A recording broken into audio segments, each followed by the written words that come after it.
everyone, my name is Junie, and today we're going to take a look at poetry. And we are also going to be talking about one of my favorite um, literature parts, or shall I say, literally genders, which is authorial literature. But before jumping to our poem, I think it is very important to get a general idea in our heads of what poetry is. Some historians would describe poetry as a way of keeping things alive, more or less a ritual that people would use to keep things alive. For instance, feelings, thoughts, stories, or pieces of history to keep them alive. In a romantic approach, we would say that poetry is the expression in words of feelings, thoughts, emotions, ideas, stories, and history. When it comes to stories, I kind of imagine The Crow by Edgar Allan Poe, and when it comes to history, as a Mexican girl, I just recall some of the corridos that we have here in Mexico that were used to give the news, and a really low-key way to give the news. That is what poetry is known as. From my personal perspective as a language student and as a literature enthusiast, I would say that literature I would say poetry, I'm sorry, is when your feelings, your thoughts, everything that you want to express but you can't express face to face, just all these things just leap out of your body into the notebook with the pen, and they transform into marvelous works of art. That's my take on poetry. Now that we have the general idea of what is poetry, I think it is fair to say that now we can jump and analyze the poem. As I mentioned before, I am going to be analyzing a poem from authorial literature.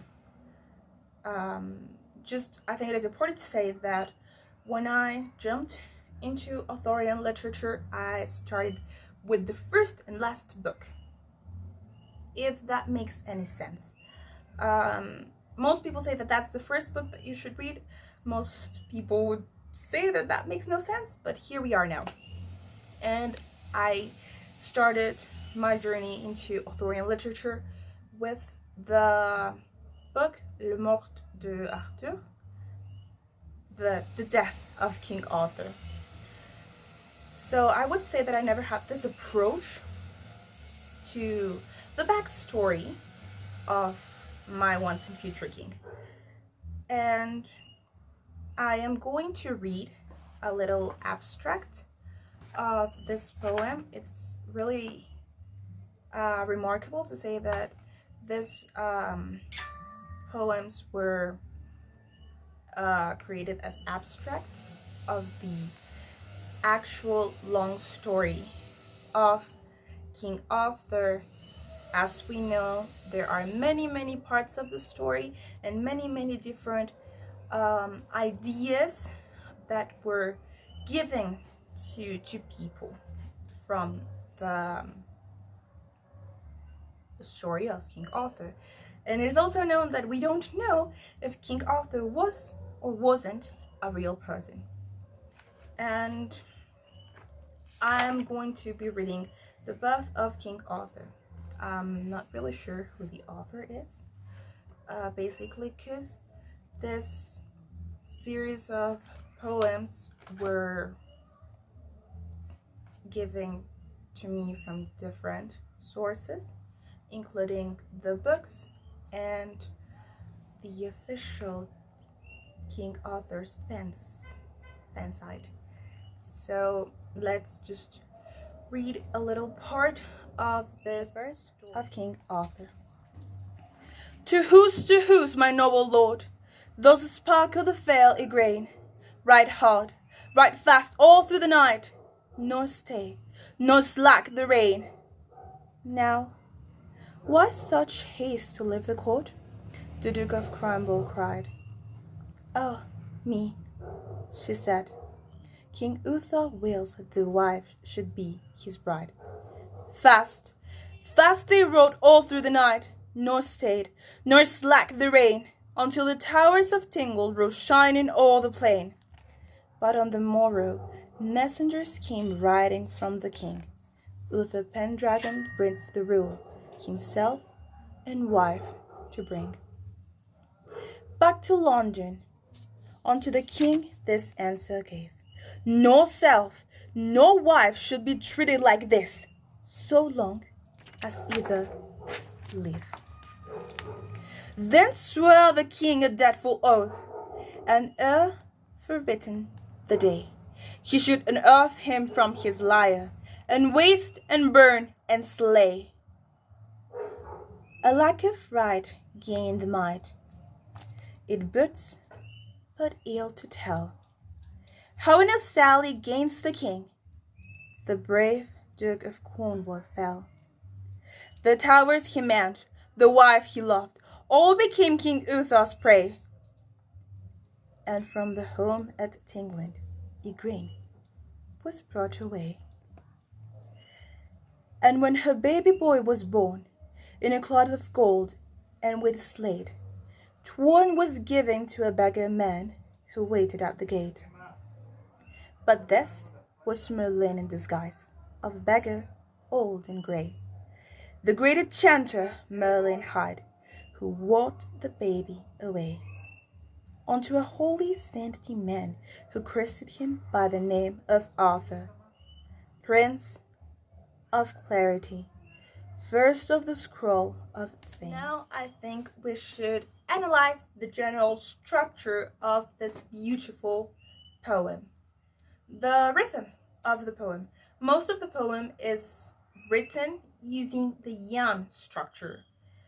And I'm going to give an example using the first line of the poem, which the line goes, to whose, my noble lord?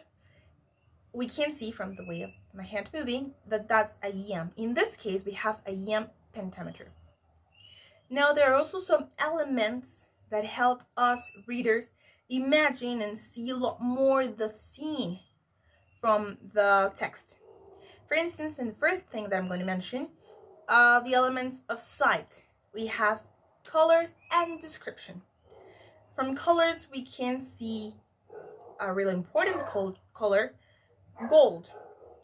Golden accessories, golden crowns, a golden cloth. With the gray in Merlin and Merlin's attire. And another sight element, which is old.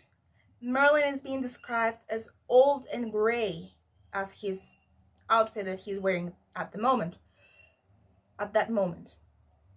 So these are some side elements in the story. We also have, and in most of the dialogues that are mentioned and that are expressed from the characters, by the characters, are the sound element. There is a really important line of Merlin. In this line it says Merlin was loud and high. It is important when analyzing to realize the use of rhetorical devices in this poem. The most used rhetorical device in the text is repetition. To whose, my noble lord? Nor stay, nor slack. Ride hard, ride fast. And for example, ride hard, ride fast is used in the third part of the text, right fast, right slide, also nor stay, nor slack, nor stayed, nor slacked. The repetition, it is something that it is used quite a lot in this poem. We can also see the presence of description, describing, for instance, the Merlin, describing what happened to Queen Igraine, describing King Arthur, describing the knights and their feelings. We can see the element of description. And also comparison. This is the most important rhetorical device used in this text, because it is not only giving more to the story, that let's call the first story from this poem, but it is giving a lot more detail to the actual story of my once and future king. And it is this comparison in between King Uther and future King Arthur. Merlin in the text mentions that he will be the one that reunites England. What can we see? What can we tell? What can we recall from this phrase? Is that he's not going to be like King Uther. He is going to be a fair, nice king. Not like King Uther, that just stole Igraine because he needed to have an heir. That's what we know. With this comparison that in this beautiful poem we can see. These are the most used rhetorical devices and the most important rhetorical devices. Now to just jump into the conclusion. There aren't really real elements that I would say that I did not like. Reading the poem out loud, hearing the poem, and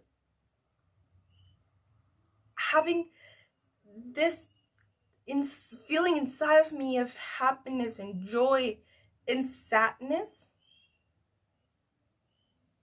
is something marvelous, and I don't really find anything that I do not like in this poem. Though if I had the opportunity to talk with the author the author of this poem, this piece of art, I would really want to ask him how he managed to do this poem. How was the poem created? In general aspects of all Arthurian literature, I would love to know if my once and future king was a real person, or maybe King Arthur indeed was a real person, but not as a king, maybe as a peasant who dreamed to be a king, and that's why he created this whole legend, this whole myth. I would really love to know that. I really enjoyed this poem. So that's everything.